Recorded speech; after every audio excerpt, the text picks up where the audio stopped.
한국인들이 밤을 지새우고도 웃으면서 업무를 수행한다는 이야기가 사실인가요? 안녕하십니까? 저는 아멜리라고 합니다. 프랑스 파리에서 기계공학을 연구하며 5년 이상 한 기업에 재직해 왔습니다.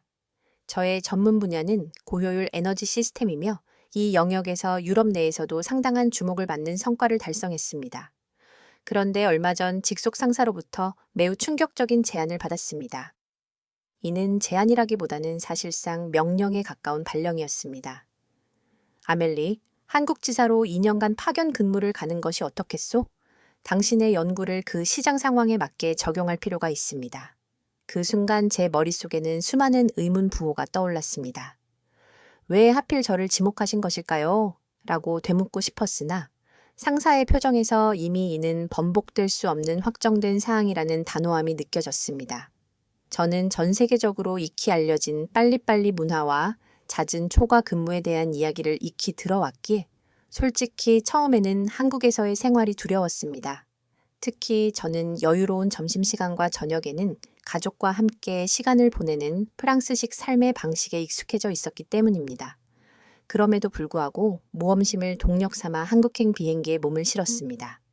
인천국제공항에 도착했을 때 받은 첫인상은 상당히 긍정적이었습니다. 공항의 건축 디자인은 매우 현대적이었고 모든 입국 절차가 놀라울 만큼 신속하게 진행되었습니다. 하지만 바로 다음 날 제가 한국에서 경험한 첫 업무일은 그야말로 충격의 연속이었습니다. 출근 첫날 제가 근무하게 될 서울의 연구소에 도착하자마자 정신을 수습할 틈도 없이 업무가 시작되었습니다. 제가 참여할 프로젝트는 녹색 에너지 솔루션에 관한 것이었는데 회의 시간 동안 동료들의 질문과 토론은 마치 사납게 휘몰아치는 폭풍처럼 느껴졌습니다. 프랑스에서는 통상 회의를 마친 후 추가적으로 생각을 정리할 시간을 부여하고 다음 회의 일정을 잡는 것이 일반적이었지만 여기 한국에서는 회의가 종결되기도 전에 이미 다음 단계로 즉각적으로 이행되고 있었습니다. 점심시간이 되자 동료들이 저를 인근 식당으로 이끌었습니다. 배가 고팠고 한국 음식에 대한 기대감도 컸습니다.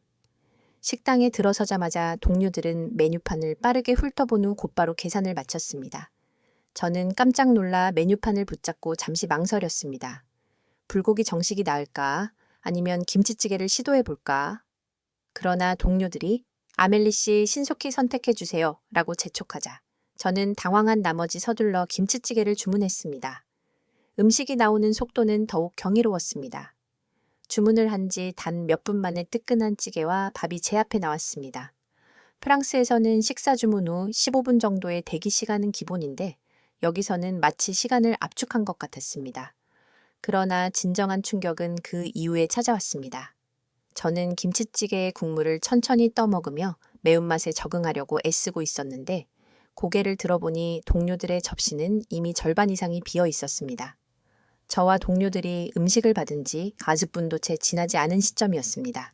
한 동료인 지훈 씨가 웃으며 아멜리 씨 천천히 드셔도 괜찮습니다. 라고 말했지만 그 말은 오히려 저를 더 불편하게 만들었습니다. 저도 모르게 동료들의 식사 속도에 맞추기 위해 젓가락을 서둘러 움직였지만 급하게 먹다 보니 음식의 고유한 맛을 제대로 음미할 수 없었습니다. 게다가 식사 후에는 위장이 무겁고 답답한 느낌이 들었습니다. 그 순간 파리에서의 점심시간이 강렬하게 떠올랐습니다. 파리에서 점심시간은 단순히 허기를 해결하는 시간이 아닙니다. 보통 1시간 반가량의 여유가 주어지며 동료들과 작은 비스트로에 앉아 와인 한 잔을 곁들이며 요리를 느긋하게 음미하곤 했습니다. 메뉴를 선택할 때도 서두르지 않고 충분히 심사숙고할 수 있었고 음식이 나오면 먼저 향을 맡고 색을 감상하는 여유까지 누렸습니다.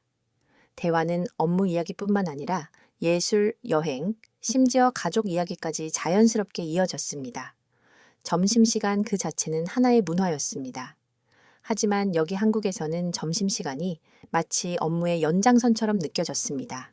식사를 마친 동료들은 이미 일어날 채비를 하고 있었고 저는 서둘러 마지막 숟가락을 입에 넣으며 그들을 따라 나서야만 했습니다. 속으로는 이러니 체하지 않는 것이 이상할 지경이다 라고 중얼거리며 위를 달래야 했습니다. 그날 오후 저는 점심시간의 짧음과 빠르게 돌아가는 한국의 문화에 과연 적응할 수 있을지 심각하게 고민했습니다.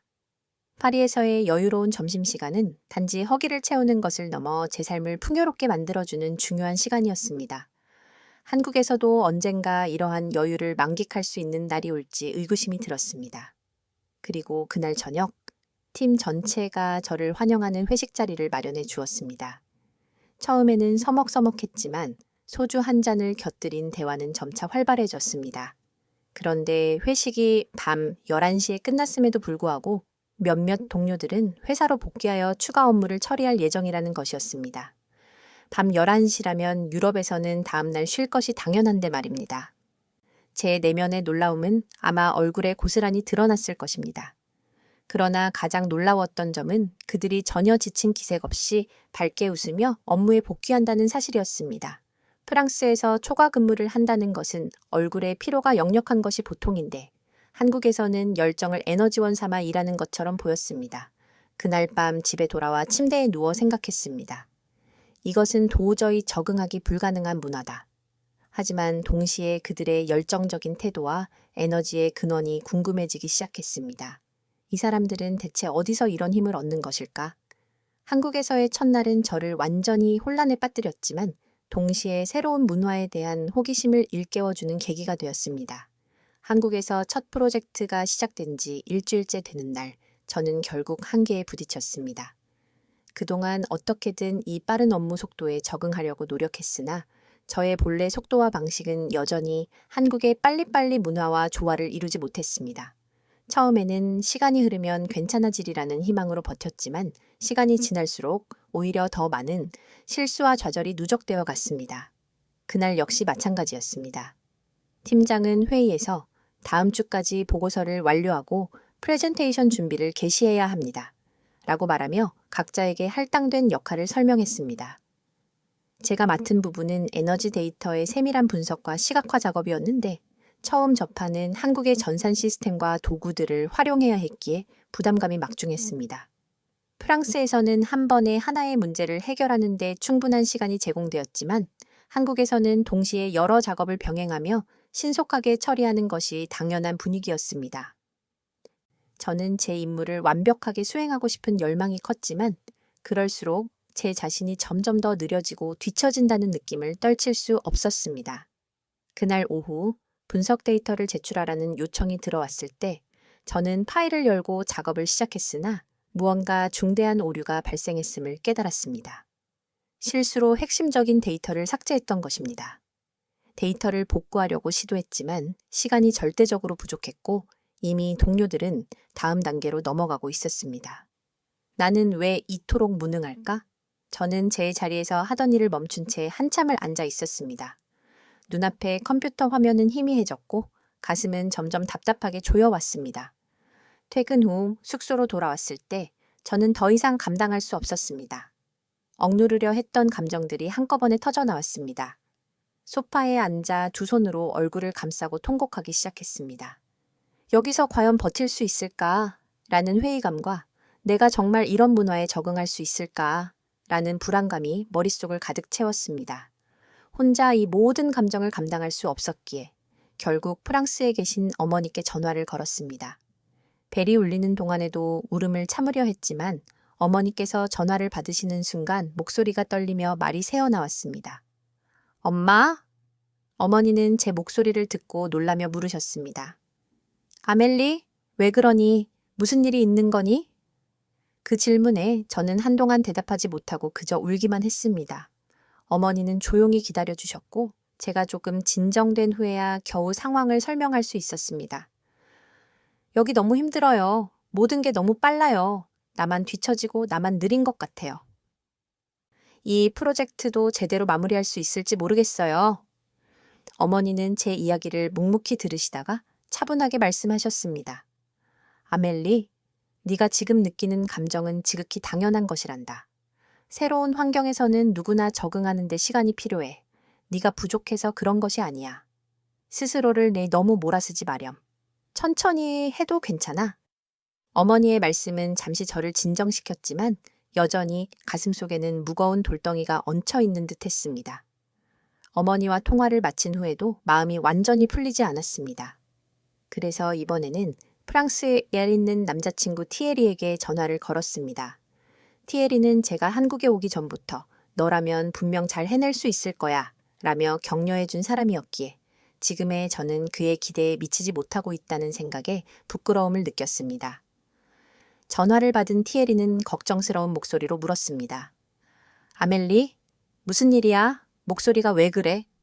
저는 깊은 한숨을 쉬며 솔직하게 속마음을 털어놓았습니다. 나 여기서 못 버틸 것 같아. 나는 이 문화에 맞지 않아. 모든 게 너무 빨라서 숨 쉴 틈도 없어. 아무리 노력해도 그 속도를 따라잡을 수가 없어. 티에리는 제 이야기를 끝까지 경청한 후 침착하게 말했습니다. 아멜리, 네가 얼마나 힘든지 충분히 이해해. 하지만 너는 정말 뛰어난 사람이야. 내 능력을 인정받았기 때문에 한국으로 파견된 것 아니겠니? 지금은 어려움이 있더라도 조금만 더 너 자신을 믿어보는 건 어떨까? 정 필요하다면, 정말 힘들다면 돌아와도 괜찮아. 하지만 네가 원한다면 조금 더 버텨보는 것도 분명 좋은 경험이 될 거야. 그의 응원에 저는 울면서도 미소를 지을 수밖에 없었습니다. 그의 지지는 저에게 커다란 힘이 되었지만 내가 정말 여기에서 이 모든 것을 해낼 수 있을까? 라는 근본적인 의문은 완전히 사라지지 않았습니다. 그날 밤 저는 침대에 누워 스스로에게 다짐했습니다. 딱 한 번만 더 시도해보자. 조금만 더 분투해보자. 하지만 정말 도저히 안 된다면 그때는 포기할 수도 있어.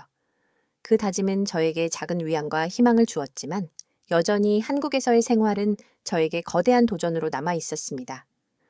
프로젝트가 중반을 넘어서면서 저는 조금씩 한국의 빨리빨리 문화에 적응하려는 노력을 이어갔습니다. 그러나 그렇다고 해서 어려움이 완전히 소멸된 것은 아니었습니다.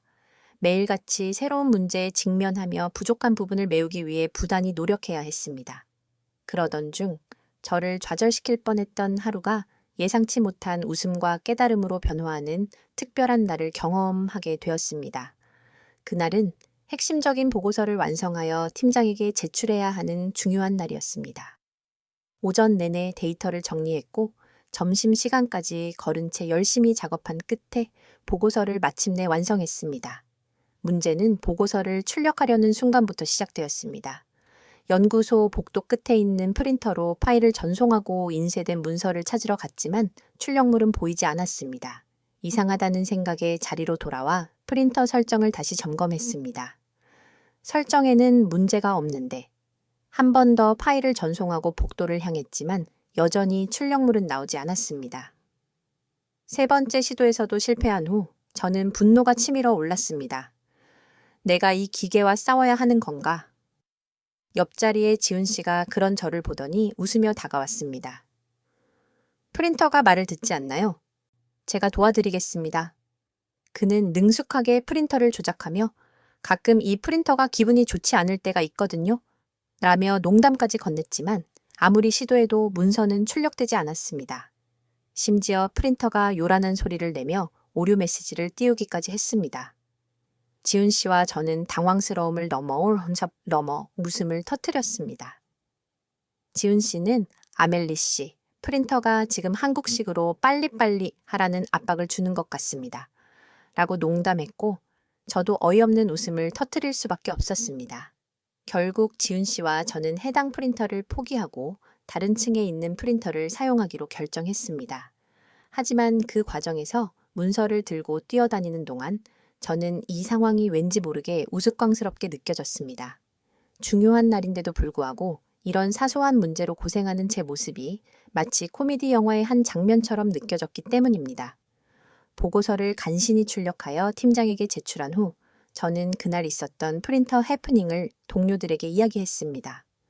모두가 박장대소하며 크게 웃었고 그 덕분에 사무실 분위기가 한결 편안해졌습니다. 아멜리 씨, 우리 회사 프린터와 친해지려면 시간이 좀 필요할 겁니다. 한 동료가 농담을 던졌고 다른 동료들은 각자의 황당한 프린터 경험담을 공유하기 시작했습니다. 이 작은 사건은 동료들과 저를 조금 더 가깝게 연결해 주었습니다. 제가 그동안 느껴왔던 고립감이 서서히 사라지고 이들이 저를 팀의 일원으로 진심으로 받아들여주고 있다는 사실을 체감할 수 있었습니다. 며칠 후 서울에 기록적인 폭설이 내렸습니다. 저는 그날 아침 출근길부터 매우 곤란한 상황에 처했습니다. 신발 밑창이 얇은 부츠를 신고 나온 탓에 연구소로 향하는 길 내내 미끄러지며 넘어질 뻔했습니다. 그 모습을 본 지훈 씨가 저에게 말했습니다. 아멜리 씨, 오늘 출근길이 완전히 서바이벌 게임 같죠? 하지만 걱정 마세요. 곧 모든 것이 해결될 겁니다. 해결될 거라고요? 눈이 이렇게나 많이 쌓였는데요. 저는 의아해했지만 연구소에 도착할 때쯤에는 지훈 씨의 말이 무엇을 의미하는지 알 수 있었습니다. 서울 시내는 폭설이 내린 지 불과 몇 시간 만에 도로가 완벽하게 제설되어 있었습니다. 프랑스에서는 폭설이 내리면 교통이 마비되고 하루 종일 도로가 혼잡한 것이 당연했는데 여기서는 모든 것이 너무나도 신속하게 정리되어 평소와 다를 바 없는 모습으로 돌아가 있었습니다. 그날 연구소에 들어서자마자 저는 동료들에게 물었습니다. 어떻게 이렇게 빨리 눈을 치울 수 있죠? 프랑스에서는 이런 일은 상상조차 할 수 없습니다. 동료들은 웃으며 대답했습니다. 한국에서는 모든 것이 빠르게 돌아가야 하거든요. 눈도 예외는 아닙니다. 그날 밤 저는 집에서 한국의 제설 작업에 대해 검색하며 또 한 번 놀랐습니다. 조직적인 시스템과 기술적인 접근 방식이 결합되어 이러한 속도가 가능하다는 것을 알게 되었습니다. 프린터 해프닝과 폭설 제설 경험은 빨리빨리라는 단어가 단순히 급하게 서두르는 것을 의미하는 것이 아니라는 점을 조금씩 깨닫게 해 주었습니다. 그것은 효율성을 극대화하는 동시에 문제를 적극적으로 해결하려는 열정이 담겨 있는 문화였던 것입니다. 물론 여전히 적응하기 어려운 순간들이 많았지만 동료들과 함께 웃으며 어려움을 극복했던 경험은 저에게 큰 힘이 되었습니다. 저는 빨리빨리 문화 속에서도 유연하고 즐겁게 살아가는 방식을 배워가고 있었습니다. 프로젝트가 종료된 후에도 저는 여전히 바쁜 한국의 일상을 경험하고 있었습니다. 그러나 이제는 그 바쁨 속에서 즐거움과 놀라운 편리함을 발견하는 방법을 터득하고 있었습니다. 한국에서의 빠른 문화는 더 이상 저를 압박하거나 힘들게 만들지 않았습니다. 오히려 이제는 그 속도가 주는 매력을 느끼기 시작했습니다. 그날도 야간 근무가 이어졌습니다. 프로젝트는 끝났지만 후속 작업과 추가 데이터 검토가 남아 있었기 때문입니다. 밤 10시가 넘어서야 일이 마무리되었고 저와 지훈 씨는 함께 다 같이 뭘 좀 먹고 가자고 제안했습니다. 배달 애플리케이션으로 주문하면 금방 도착할 거예요. 지훈 씨가 앱을 열며 자신 있게 말했습니다. 저는 처음에는 의아했습니다. 이 시간에 프랑스라면 이미 모든 식당이 문을 닫았을 텐데 말입니다. 우리는 치킨과 피자를 주문했고 놀랍게도 20분도 채 지나지 않아 음식이 도착했습니다. 배달원은 친절한 미소와 함께 음식을 건네주었고 따뜻한 치킨 냄새가 사무실을 가득 채웠습니다. 이렇게 빨리 온다고요? 저는 치킨 한 조각을 베어 물며 감탄했습니다. 프랑스에서는 레스토랑에서 테이크아웃을 하거나 배달을 주문하더라도 최소 1시간은 기다리는 것이 보통입니다. 그런데 여기서는 단 몇 분 만에 음식이 제 앞에 놓이는 경험이 매우 신기했습니다. 지훈 씨는 웃으며 말했습니다. 한국에서는 야근할 때 배달이 필수입니다. 이것 역시 빨리빨리 문화의 일부라고 볼 수 있죠. 그날 밤 저는 빨리빨리가 단순히 업무에만 적용되는 것이 아니라 일상생활 속에서도 놀라운 편리함을 가져다 준다는 사실을 새삼 깨달았습니다. 며칠 후 또 한 번 빨리빨리의 매력을 실감하는 일이 발생했습니다. 중요한 서류를 급히 본사로 보내야 하는 상황이 생겼는데 제가 실수로 서류를 출력하지 않고 회의에 참석하는 바람에 문제가 발생했던 것입니다. 프랑스였다면 이러한 상황에서 당황하며 귀중한 시간을 허비했을 것입니다. 하지만 지훈 씨는 곧바로 퀵서비스를 부르자고 제안했습니다. 저는 퀵서비스요? 그게 무엇인가요? 택배 같은 건가요? 라고 물었지만 그는 능숙하게 애플리케이션을 열어 상황을 정리하기 시작했습니다. 이건 택배보다 훨씬 신속합니다. 몇 시간 안에 서류가 도착할 거예요. 저는 반신반의하며 동의했고 불과 30분 만에 퀵서비스 기사님이 연구소로 도착하여 서류를 수령해 갔습니다. 그리고 약속했던 시간 안에 본사에 도착한 서류를 확인한 팀장은 정말 잘 처리했습니다. 큰 실수를 면했네요. 라며 미소 지었습니다. 그 순간 저는 프랑스라면 최소 하루는 소요되었을 일이 한국에서는 단 몇 시간 만에 해결되는 것을 보며 이 문화의 실용성과 효율성을 절감했습니다. 빨리빨리라는 단어는 더 이상 단순히 서두르라는 의미로 저에게 다가오지 않았습니다. 시간이 흐르면서 저는 한국의 빠른 문화가 단순히 속도만을 강조하는 것이 아니라 사람들의 삶을 더욱 편리하고 풍요롭게 만들어주는 핵심적인 요소라는 것을 깨달았습니다. 회의 후 갑작스러운 업무 지시에 신속하게 대응할 수 있는 시스템, 늦은 밤에도 배달 음식을 주문할 수 있는 서비스, 퀵 서비스처럼 급박한 상황에서 문제를 해결해주는 효율성까지 이 모든 것이 하나의 문화로 견고하게 연결되어 있었습니다. 이제 저는 한국의 빨리빨리 문화에 적응했을 뿐만 아니라 그것을 자연스럽게 수용하고 있었습니다. 동료들과 함께 일하는 동안 저도 모르게 업무 속도가 가속화되었고 지하철에서도 자연스럽게 발걸음이 빨라졌습니다. 가끔은 제가 한국 생활에 너무 익숙해진 것이 아닌가 하는 생각에 웃음이 나오기도 했습니다. 어느 날 지훈 씨가 아멜리 씨, 이제 정말 한국 사람 다 되었네요. 라며 농담을 던졌을 때 저도 미소를 지으며 대답했습니다. 빨리빨리가 이렇게 편리한 줄은 몰랐어요. 이제 프랑스로 돌아가서 어떻게 살아야 할지 걱정이에요. 한국에서의 마지막 주, 팀원들은 저를 위한 작은 송별회를 열어주었습니다. 저를 위해 준비된 케이크와 손편지들이 담긴 상자를 보며 저는 그동안 함께했던 모든 순간들을 떠올렸습니다. 처음에는 빨리빨리 문화에 적응하지 못해 혼자 속으로 힘들어하며 눈물을 흘렸던 날들. 그러나 동료들의 따뜻한 도움 덕분에 점차 자신감을 되찾아갔던 순간들까지 말입니다. 아멜리 씨, 한국에서의 생활이 어떠셨나요? 지훈 씨가 묻자 저는 잠시 생각에 잠겼습니다. 어떻게 대답해야 이 모든 감정을 가장 적절하게 표현할 수 있을지 고민했습니다. 처음엔 정말 힘들었습니다. 모든 것이 너무 빨라서 제가 도저히 따라갈 수 없을 거라고 생각했어요. 하지만 지금은 이 속도가 저를 더욱 훌륭한 사람으로 만들어 주었습니다. 이 모든 것은 여러분 덕분입니다. 그 말에 동료들은 환하게 웃었고 저는 그들 사이에서 더 이상 이방인이 아닌 한 팀의 소중한 일원으로 받아들여졌다는 사실에 가슴이 뭉클했습니다. 송별회가 끝난 뒤 저는 한강공원으로 향했습니다. 한국에서의 마지막 밤을 기념하고 싶었기 때문입니다. 강가에 앉아 도시의 반짝이는 불빛들을 바라보며 지난 시간을 회상했습니다. 처음엔 여기서 살아남을 수 있을지조차 확신할 수 없었는데 저는 속삭이듯 혼잣말을 하며 미소 지었습니다. 이제는 빨리빨리 문화가 단순한 속도의 문제가 아니라 삶을 더욱 풍요롭고 효율적으로 만들어주는 방법이라는 것을 명확히 알게 되었습니다. 효율적인 시스템과 열정으로 가득 찬 사람들 덕분에 제가 스스로 설정했던 한계를 뛰어넘을 수 있었던 것입니다. 그 자리에서 저는 제 자신에게 굳게 다짐했습니다. 한국에서 배운 모든 것을 프랑스로 돌아가서도 잊지 말자고. 내가 어느 곳에 있든지 열정과 신속함을 가지고 더 나은 사람이 될 수 있다고 말입니다. 프랑스로 귀국한 후 연구소에 복귀한 첫날, 동료들은 제가 확연히 달라졌다고 말했습니다.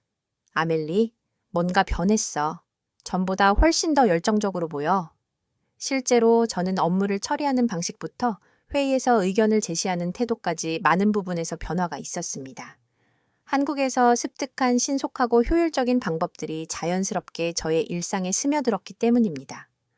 어느 날 중요한 발표를 준비하던 중 팀원이 자료를 빠르게 준비하지 못해 곤란해하는 모습을 목격했습니다. 저는 즉시 그를 돕기 위해 나섰고 그 자료를 함께 신속하게 완성해냈습니다. 동료는 감탄하며 물었습니다. 아멜리, 이 속도는 대체 어디서 배운 거야? 그 질문에 저는 미소 지으며 대답했습니다. 한국에서 배웠습니다. 그곳에서는 이런 것이 일상입니다. 가끔씩 한국에서의 시간이 그리워질 때면 지훈 씨와 주고받은 메시지를 꺼내보곤 합니다. 한국에 다시 오고 싶으면 언제든지 연락하세요. 치킨과 소주 준비해 놓을게요.